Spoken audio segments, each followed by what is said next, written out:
ইউরোপের অর্থনীতির আকাশে আবারও নেমে এলো অস্থিরতার কারণে। সোমবার ইউরোর মান হ্রাসের সঙ্গে সঙ্গে ফরাসি শেয়ার বাজারেও নেমে আসে বড় ধস। নতুন প্রধানমন্ত্রী সেবাস্তিয়ান লেকর্নু বাজেট পরিকল্পনা নিয়ে বামপন্থী আইন প্রণেতাদের চাপের মুখে পদত্যাগ করার পরপর পরিস্থিতি আরও জটিল আকার ধারণ করে। রাজনৈতিক এই নাটকীয় ঘটনার পর প্যারিসের প্রধান সূচক 2% কমে আসে। এতে ইউরোপের সবচেয়ে দুর্বল পারফর্মিং সূচকে পরিণত হয়েছে। এছাড়া ইউরোর মানও পড়ে যায় 0.7%।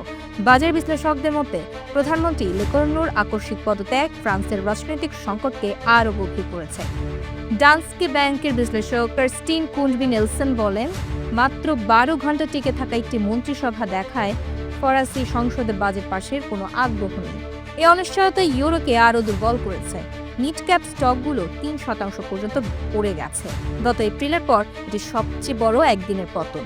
অন্য ইউরোপীয় বাজারগুলো ক্ষতির হাত থেকে রেহাই পায়নি। আইজি গ্রুপের বিশ্লেষক ক্রিস বিউচ্যাম্প বলেছেন, ফ্রান্সের রাজনৈতিক অনিশ্চয়তা এখন ইউরোপীয় সম্পদের উপর ছায়া ফেলছে। বাজারে কেউই নিরাপদ মনে করছে না। এদিকে ফরাসি সরকারি বন্ডের উপর চাপ বাড়ায় 10 বছরের ঋণের বন্ড বেড়ে দাঁড়িয়েছে 3.585%। বিনিয়োগকারীরা এখন ফরাসি ঋণের বদলে জার্মান বন্ডের প্রতি ঝুঁকছেন।